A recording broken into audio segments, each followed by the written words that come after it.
बहुत समय पहले की बात है। पहाड़ों से घिरे हुए एक विशाल राज्य में बर्फ गिर रही थी। महल के ऊंचे ऊंचे गुंबद सफेद परत से ढक चुके थे। पेड़ों की शाखें बर्फ के बोझ से झुक गई थी। ठंडी हवा चल रही थी, पर महल के भीतर एक कोमल सी रानी काले आबनूस की खिड़की के पास बैठी कढ़ाई कर रही थी। सौम्या, सुंदर, दयालु रानी सुबह सुई से कपड़े में, तो अनजाने में उसकी उंगली चुभ गई। 3 बूंदें खून की सफेद बर्फ पर टपकी। रानी सौम्या ने उन बूंदों को देखा और मन ही मन एक प्रार्थना की, हे भगवान, काश मेरी होने वाली संतान का चेहरा बर्फ की तरह उजला हो, होंठ खून जैसे लाल हो और बाल आबनूस की लकड़ी जैसे काले, और सबसे जरूरी, उसका हृदय दया और प्रेम से भरा हो। भगवान ने रानी की मुराद सुन ली। कुछ महीनों बाद महल में शहनाइयां गूंज उठीं। रानी सौम्या के आंगन में एक नन्ही सी परी आई। उसका चेहरा वाकई बर्फ जैसा उज्जवल था, होंठ लाल गुलाब जैसे और बाल चमकदार काले। राजा ने उसे गोद में उठाया और कहा, इसका नाम होगा चांदनी, क्योंकि इसका चेहरा रात के अंधेरे में भी चांद की तरह दमकता है। राज्य में उत्सव, दीप चले, मिठाई बंटी। राजकुमारी, दिन गुजरे, चांदनी बढ़ी, महल आहट से खिलता, मुस्कान दिल जीतती। वह महल के बगीचों में तितलियां पकड़ती, कबूतरों को दाना डालती और अपने दोस्तों के साथ खेलती। उसकी मासूमियत देखकर हर कोई दंग रह जाता। सौम्या रानी ने बेटी से कहा, दिल की सुंदरता ही सच्ची है। चांदनी सिर हिलाकर मासूमियत से कहती, हाँ अम्मा, मैं कभी किसी का बुरा नहीं करूंगी। पर खुशियों का यह दौर ज्यादा समय तक नहीं चला। चांदनी के जन्म के कुछ ही साल बाद रानी सौम्या बीमार पड़ गई। सारी कोशिशों के बावजूद उन्हें बचाया नहीं जा सका। महल में गहरा सन्नाटा छा गया। राजा दुखी हो गए और नन्ही चांदनी अपनी मां को पुकार पुकार कर रोती रही। राजा ने सोचा कि राज्य और बेटी दोनों को संभालने के लिए एक साथी की जरूरत है। इसीलिए कुछ समय बाद उन्होंने दूसरी शादी की। रानी मालिनी रूपवान, शालीन, महत्वाकांक्षी, घमंडी और ईर्ष्यालु थी। माहौल में कदम रखते ही उसने देखा कि लोग अब भी राजकुमारी चांदनी को मां जैसी श्रद्धा से देखते हैं। यह बात उसे खटकने लगी। धीरे धीरे उसने राजा को अपने वश में कर लिया। राजा अब राज्य कार्यों में व्यस्त रहने लगे और चांदनी के जीवन की डोर मालिनी के हाथ में आ गई। मालिनी के पास एक गुप्त खजाना था, एक जादुई दर्पण। वह दर्पण सच बोलता था। हर सुबह रानी मालिनी उसके सामने खड़ी होकर पूछती, ओ दर्पण बता, इस धरती पर सबसे सुंदर कौन है? दर्पण हमेशा कहता, महारानी, आप ही सबसे सुंदर हैं। यह सुनकर मालिनी का घमंड और बढ़ता जाता। चांदनी की सुंदरता ने सबका मन मोह लिया। एक दिन मालिनी ने दर्पण से वही सवाल पूछा, पर इस बार दर्पण बोला, महारानी, आप सुंदर हैं, पर सबसे सुंदर अब राजकुमारी चांदनी है। यह सुनते ही मालिनी का चेहरा लाल हो गया। क्या? मेरी सौतेली बेटी मुझसे सुंदर? यह कैसे हो सकता है? मैं इसे कभी बर्दाश्त नहीं करूंगी। उसके दिल में नफरत का जहर भर गया। अब वह केवल एक बात सोचने लगी, किसी तरह चांदनी को रास्ते से हटाना है। मालिनी ने एक शिकारी को बुलाया और कहा, तुम राजकुमारी को जंगल में ले जाकर हमेशा के लिए खत्म कर दो। अगर ऐसा न किया तो तुम्हारा परिवार भी नहीं बचेगा। शिकारी डर गया। अगले दिन वह चांदनी को बहाने से जंगल में ले गया। मासूम चांदनी खिलखिलाती हुई पेड़ पौधों को देखती रही, लेकिन जैसे ही शिकारी ने तीर उठाया, चांदनी की मासूम आंखें उसकी ओर देखी। क्यों काका, आप मुझे ऐसे क्यों देख रहे हैं? क्या मैंने कुछ गलत किया? उसकी बात सुनकर शिकारी का दिल पिघल गया। उसने तीर नीचे रख दिया और कहा, बेटी भाग जाओ, सौतेली मां मौत चाहती। महल में मौत, वन में छिपो। चांदनी अकेली जंगल में रह गई। घने पेड़, जंगली जानवर और अजनबी आवाजें उसे डराने लगी, लेकिन वह बहादुरी से चलती रही। काफी देर भटकने के बाद उसे एक छोटी सी कुटिया दिखी। दरवाजा आधा खुला था। अंदर 7 छोटे छोटे बिस्तर, 7 प्लेटें और 7 प्याले रखे थे।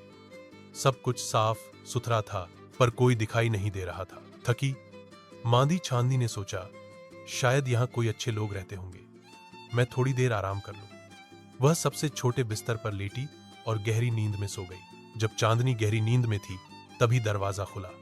7 छोटे छोटे बौने थकान से लौटे। वे दिन भर पहाड़ की खानों में काम करके घर आए थे। धर्मू बोला, अरे, हमारे घर में कौन सो रहा है? हौसमुख ने चिड़चिड़ाते हुए कहा, लगता है कोई परी है। नन्हू खुशी से कूद पड़ा, ये तो गुड़िया जैसी है, इसे जगाओ मत। धीरे धीरे चांदनी ने आंखें खोली। उसने घबराकर पूछा, आप लोग कौन हैं? कृपया मुझे नुकसान मत पहुंचाइए।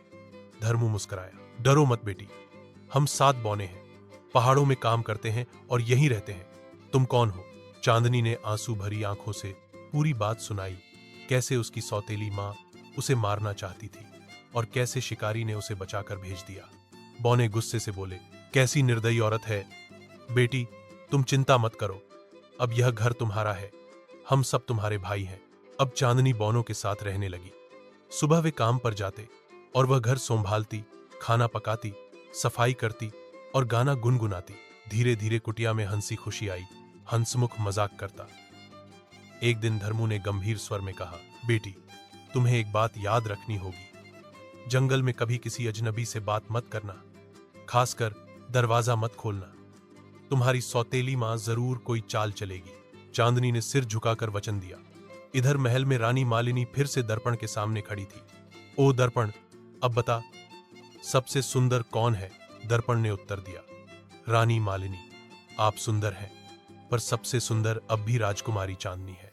वह 7 बौनों के साथ जंगल की कुटिया में रहती है। मालिनी का चेहरा गुस्से से तमतमा उठा। तो शिकारी ने मुझे धोखा दिया, अब मुझे खुद ही जाना होगा। मालिनी ने साधारण व्यापारी स्त्री का भेष बनाया, सिर पर घूंघट और हाथ में सुंदर दुपट्टों की गठरी। वह कुटिया पहुंची और दरवाजे पर पुकारा, बेटी, रंग बिरंगे दुपट्टे लो, बहुत सस्ते हैं। चांदनी ने सोचा, दुपट्टा लेने में क्या हर्ज है। वह बाहर आई और एक लाल दुपट्टा चुना। मालिनी ने चालाकी से कहा, आओ बेटी, मैं इसे तुम्हारे गले में बांध दूं, देखो कितना सुंदर लगेगा। जैसे ही उसने दुपट्टा बांधा, उसने उसे कस दिया। चांदनी का चेहरा नीला पड़ने लगा और वह जमीन पर गिर गई। मालिनी हंसते हुए बोली, अब कौन कहेगा कि वह जीवित है? अब सबसे सुंदर केवल मैं हूं। वह तुरंत वहां से चली गई। शाम को बौने लौटे तो उन्होंने चांदनी को बेहोश पाया। धर्मू ने तुरंत दुपट्टा खोल दिया। धीरे धीरे चांदनी ने सांस ली और होश में आई। धर्मू ने कड़क स्वर में कहा, हमने तुम्हें कितनी बार कहा था, दरवाजा मत खोलना। सौभाग्य से इस बार बच गई, लेकिन अगली बार। चांदनी ने हाथ जोड़कर कहा, माफ करना भाइयों, अब मैं कभी गलती नहीं करूंगी। कुछ दिनों बाद मालिनी फिर दर्पण के पास गई। ओ दर्पण, अब सबसे सुंदर कौन है? दर्पण बोला, महारानी, आप सुंदर हैं, पर सबसे सुंदर चांदनी है, वह अब भी जीवित है। मालिनी चीख पड़ी, नहीं, अब की बार वह बच नहीं पाएगी। इस बार उसने व्यापारी औरत का भेष बनाया और हाथ में रंग बिरंगी कंघियों की टोकरी उठाई। वह कुटिया पहुंची और बोली, बेटी, देखो कितनी सुंदर कंघियां हैं, बालों में लगाओगी तो चमक उठेंगे। चांदनी दरवाजे से बाहर आई। मुझे कोई कंघी नहीं चाहिए अम्मा, मुझे मना किया गया है। मालिनी ने मीठा स्वर बनाकर कहा, अरे बेटी, बस एक बार आजमा कर देख लो, अगर पसंद न आए तो मत लेना। भोली चांदनी झांसी में आ गई। उसने कंघी ली और बालों में लगाई। जैसे ही कंघी सिर में लगी, जहर फैल गया। चांदनी तड़पकर बेहोश हो गई। मालिनी ने संतोष की सांस ली और चली गई। शाम को बौने लौटे। उन्होंने चांदनी को फिर मृत सी हालत में पाया। खोजबीन की तो धर्मू ने उसके सिर से कंघी निकाली। जैसे ही कंघी हटाई गई, चांदनी ने आंखें खोल दी। सब बौने रो पड़े। धर्मू ने गुस्से से कहा, तुम्हारी सौतेली मां कितनी बार जान लेने आई है, अब जरा भी लापरवाही नहीं करनी। चांदनी ने फिर वचन दिया, हाँ भाइयों, अब चाहे जो हो, मैं किसी अजनबी से बात नहीं करूंगी। इसके बाद कुछ समय तक सब ठीक चला। चांदनी बौनों के साथ खुश रही। वह उनके लिए खाना बनाती, उनके कपड़े सीती और उनके काम से लौटने पर गाना गाती। बौने कहते, हमने कभी सोचा भी नहीं था कि हमारे घर में इतनी खुशी आएगी। पर रानी मालिनी चैन से कैसे बैठती। उसकी ईर्ष्या दिन रात बढ़ती जा रही थी। महल में रानी मालिनी बार बार दर्पण के सम्मुख खड़ी होकर वही प्रश्न दोहराती रही, हे दर्पण, सच्चाई बता, इस संसार में सबसे सुंदर कौन है? दर्पण का उत्तर पहले जैसा ही रहा, महारानी, आप सुंदर हैं, किंतु राजकुमारी चांदनी आपसे भी अधिक सुंदर है। वह 7 बौनों के संग जीवित है। यह उत्तर मालिनी की असहनीय ईर्ष्या को चरम पर ले आया। उसने कठोर निर्णय लिया कि इस बार चांदनी को समाप्त करने के लिए अंतिम और अचूक योजना बनाई जाएगी। मालिनी ने अपने गुप्त कक्ष में जाकर जड़ी बूटियों और विषैले तत्वों का मिश्रण तैयार किया। इस मिश्रण से उसने एक सेब को इस प्रकार प्रभावित किया कि वह बाहर से लाल और आकर्षक दिखता था, परंतु उसका एक टुकड़ा भी जीवन का अंत कर सकता था। मालिनी ने एक वृद्ध ग्रामीण स्त्री का वेश धारण किया। हाथ में टोकरी में सेब सजाए और धीरे धीरे जंगल की ओर चल पड़ी। जब वह कुटिया के निकट पहुंची तो पुकारने लगी, सेब लो बेटी, मीठे और रसीले सेब, जंगल के सबसे ताजा फल। चांदनी ने दरवाजे की झिर्री से झांककर कहा, मुझे किसी अजनबी से कुछ नहीं लेना है, भाइयों ने मना किया है। मालिनी ने धूर्तता से उत्तर दिया, अरे बेटी, मैं कोई अजनबी नहीं हूं। देखो, सेब आधा मैं खाऊंगी और आधा तुम, इससे डरने की कोई बात नहीं। मालिनी ने सेब को 2 हिस्सों में काटा। जिसमें जहर नहीं था उसने खाया, चांदनी को दिया। चांदनी ने खाया। जैसे ही उसने एक और खाया, उसका शरीर कांपने लगा, चेहरा पीला पड़ गया और वह जमीन पर गिर गई। मालिनी ने विजय की हंसी हंसी, अब यह सदा के लिए समाप्त हो गई। अब सबसे सुंदर केवल मैं ही हूं। वह शीघ्रता से वहां से निकल सांध्यकाल में 7 बौने लौटे। उन्होंने देखा कि चांदनी निर्जीव सी जमीन पर पड़ी है। उन्होंने हर उपाय किया, दुपट्टा खोला, कंघी खोजी, किंतु कोई विषैले कारण अब नहीं मिला। यह स्पष्ट था कि इस बार प्रहार घातक था। नन्नू फूट फूट कर रो पड़ा, हमारी बहन अब कभी नहीं जागेगी। धर्मू ने गंभीर स्वर में कहा, हम इसे दफन नहीं करेंगे। इसकी सुंदरता, इसकी निर्मलता को धरती के नीचे नहीं छिपा सकते। बौनों ने एक कांच का ताबूत बनवाया, उसमें चांदनी को सजा कर रखा, उसके चारों ओर पुष्पों की मालाएं अर्पित की। ताबूत को जंगल की सबसे ऊंची पहाड़ी पर रखा गया ताकि पक्षी, पवन और चंद्रमा सब उसकी सुंदरता को देख सकें।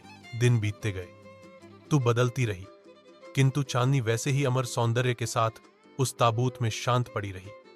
बौने दिन रात उसकी रखवाली करते। एक दिन पड़ोसी राज्य के राजकुमार आदित्य अपने शिकार पर निकले। जब वे जंगल में घूमते घूमते उस पहाड़ी पर पहुंचे तो उनकी दृष्टि उस कांच के ताबूत पर पड़ी। वे आश्चर्यचकित रह गए। ताबूत में सोई हुई युवती का सौंदर्य देखकर उन्होंने सोचा कि यह कोई देवी है। उन्होंने बौनों से पूछा, यह कौन है, किसने इसे ऐसी अवस्था में पहुंचा दिया? धर्मू ने संक्षेप में सारी कथा सुनाई। राजकुमार आदित्य ने कहा, यह युवती मृत प्रतीत नहीं होती, इसकी आंखों में जीवन की छाया है। यदि आप अनुमति दें तो मैं इसे अपने महल ले जाऊं, शायद भाग्य इसे फिर से जीवन प्रदान करे। बौनों ने आपस में विचार किया और अंततः सहमति दी। जैसे ही ताबूत को उठाकर राजकुमार के सैनिक ले जाने लगे, अचानक एक झटका लगा और चांदनी के गले में अटका हुआ जहरीला सेब का टुकड़ा बाहर निकल गया। अगले ही क्षण चांदनी ने गहरी सांस ली और आंखें खोल दी। बौने चिल्ला उठे, वह जीवित है, हमारी बहन लौट आई। चांदनी ने धीरे से सबको देखा और बोली, क्या हुआ था? मुझे तो बस इतना याद है कि मैंने सेब खाया था। धर्मू ने आंसू रोकते हुए कहा, अब और कुछ पूछने की आवश्यकता नहीं, तुम्हें फिर से जीवन मिला है। जब चांदनी ने आंखें खोली और जीवन में लौटी, राजकुमार आदित्य उसकी ओर देखता ही रह गया। उसने विनम्र स्वर में कहा, राजकुमारी, आपके सौंदर्य से अधिक मुझे आपके हृदय की निर्मलता ने बांधा है। यदि आप अनुमति दें तो मैं आपको अपनी रानी बनाना चाहता हूं। राजकुमार आदित्य के साथ पुनर्जीवित होकर लौटने के बाद चांदनी का जीवन पूरी तरह बदल गया। राजकुमार ने विनम्रता से विवाह का प्रस्ताव रखा और बौनों की अनुमति पाकर उसका हाथ थाम लिया। इधर रानी मालिनी दर्पण से सच्चाई सुनकर विवाह में पहुंची। उसने चांदनी को जीवित देखा तो क्रोध से पागल हो उठी, लेकिन उसके सारे छल प्रकट हो गए। राजा और जनता ने उसे उसके अपराधों के लिए कठोर दंड दिया।